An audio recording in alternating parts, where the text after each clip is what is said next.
Welcome to the Mindset Mile podcast, the show that'll leave you empowered to take action towards becoming the turned up version of your already awesome self. I'm your host, Aisha Zaza, and I'm so glad you're here. Let's go. Hello, friend. Welcome back to another episode of the Mindset Mile podcast.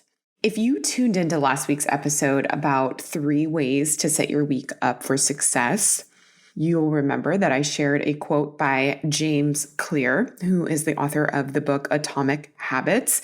He says that you don't rise to the level of your goals, you fall to the level of your systems. And I hope you've let that sit and have thought about how to make some adjustments in your day-to-day that will set you up for success towards your bigger goals. But on the topic of goals, I feel really compelled to bring our focus back to the process of getting to a goal. So for those of you who may be newer listeners to the podcast, I used to hate running. Always into fitness, never into running.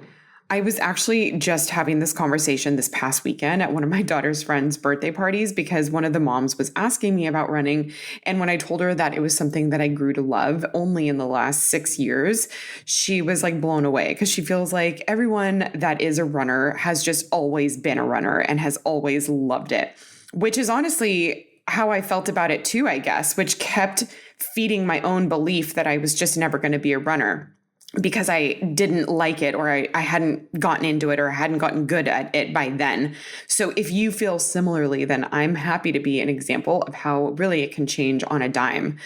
But anyways, like whenever I would go running, I would feel super clunky and heavy and like it just never got comfortable no matter how often I'd go. I could never understand what people loved so much about it. Long story short, when we moved to Santa Barbara years ago, I really wanted to make a lifestyle change because I had always dreamed about living by the beach and was attracted to the idea of running next to the ocean.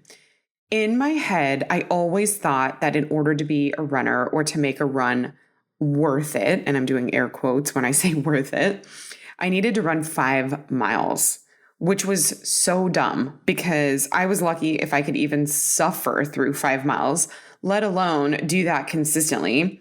So I would very inconsistently try to hit this arbitrary 5-mile minimum. And when I couldn't, I would get really disappointed and I would throw in the towel, which made me pretty consistent at running 0 miles on a weekly basis. And shortly after we moved to Santa Barbara, I decided that I was going to set my ego aside and I was just going to run 1 to 2 miles at a time until that became easy. And I did that for a few weeks. And for the first time ever, I was not judging my pace or distance. And I just started going out in the mornings or in the evenings, and I would run along the bike path on the beach. I'd plug in my headphones, take in my surroundings, and I just ran. I did this 3 times a week for probably 2 to 3 weeks. And before I knew it, for the first time ever, I actually looked forward to going on a run. I then would add on another mile for a couple of runs a week and then another mile and another mile. And it was around this same time I had joined a new gym and I had made friends with a group of girls who met once a week in the mornings before work for a 5 to 6 mile run. And I agreed to join them, which if you know me, I didn't even know who I was. Like me running 5 to 6 miles at 5:45 in the morning, that hour is definitely not my jam to exercise. But I loved the accountability and the company of that group. So I found myself week after week showing up for another run with them. And just to give you to step back and give you a brief timeline of all this, I probably started running my 1 to 2 mile runs in, I want to say it was May or June that year. And by that October, November, one of the girls had proposed doing a local half marathon for her birthday that December. And by that point, I was going on runs about half the distance of a half marathon. And I thought, what the hell? Let's go for it. And it was shortly after the half marathon that the seed was planted to run a full marathon. I had this rationale when I agreed to run the half marathon that I wondered if I could do what I did, but just do it twice, which was running, right, like around 6.5 miles twice. And after that half marathon, I was like, okay, like that wasn't that bad. I wonder if I could run 13.1 miles twice. And something about doubling 13.1 felt way more reasonable than wondering if I could run 26.2 miles. Even though I know like the math is the same, mentally, it just felt a little bit more palpable. So I sat on the idea for a few days, but I just really couldn't unthink it. And even though I hadn't told anyone or I really hadn't confirmed anything, I knew in my heart that I was going to run a full marathon. That's just how I work. One of my top priorities when it comes to health, fitness, and recovery is staying hydrated. Water is literally life. And when you're well hydrated, you can tell the difference it makes everywhere in your life. And if you're like me, you want to know that you're drinking the safest, cleanest, and best water possible. Especially now with having kids, I take our drinking water seriously, which is why I use the AquaTru purifier. You guys, this thing is amazing. It's a countertop water purifier that uses a 4-step osmosis purification process, and it removes 15 times more contaminants than any other water pitcher filter. It has been a great installation-free option for us, but they also make higher capacity under sink options. AquaTru technology has been tested to remove harmful water contaminants, including chlorine, fluoride, arsenic, nitrate, and PFAs, which are also known as forever chemicals. And I love that the filter doesn't need to be frequently changed. They last anywhere between 6 and 12 months, as opposed to the usual 2 to 3 month timeframe. As a Mindset Mile listener, you can get 20% off any AquaTru purifier. Just go to aquatru.com and use the code MindsetMile at checkout to get 20% off. That's AquaTru, AQUATRU.com, and use code MindsetMile at checkout to get 20% off.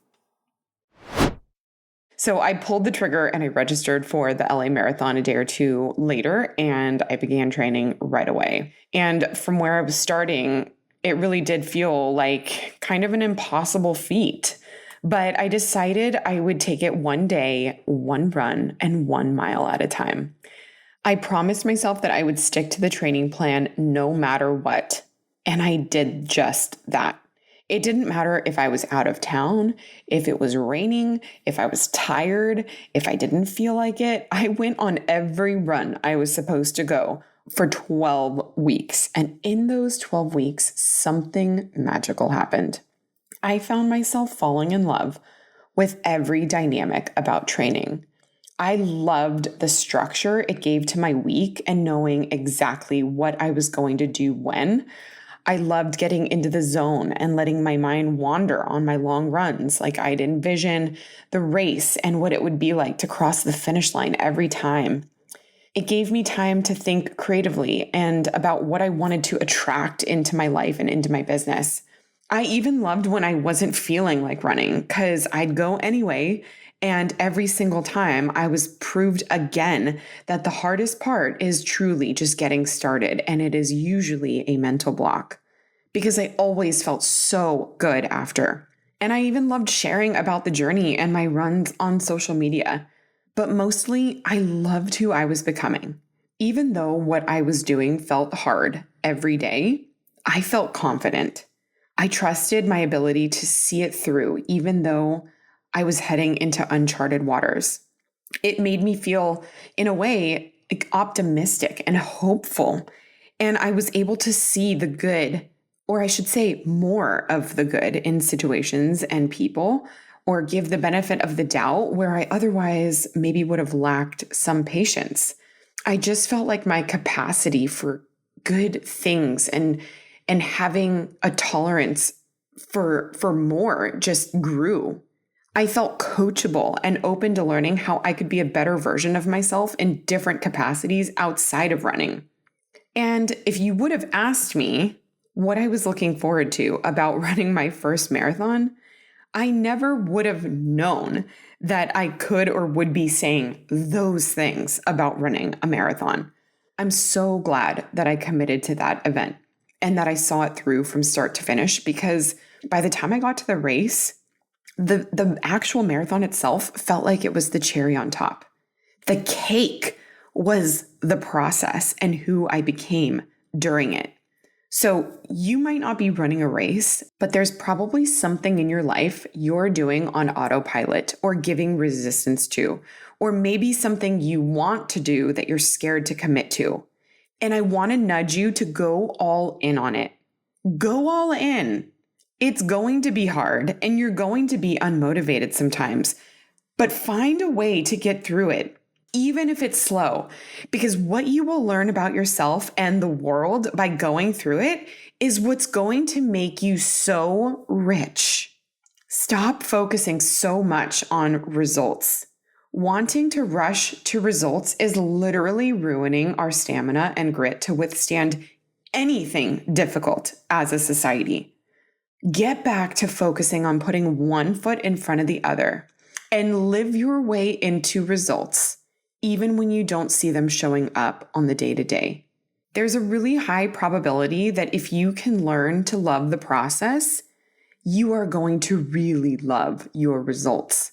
But if you don't do that, your probability of reaching those results is going to decrease significantly. Do you understand that? Does that make sense? Like, you have to learn to love the process in order to love the results. You can't get the results without the process. So stop focusing on the wrong thing. Love the process, my friend. I really hope this spoke to you. If it did, I want to hear about it. And you can do that by tagging me on social media so I can see which episodes you're loving.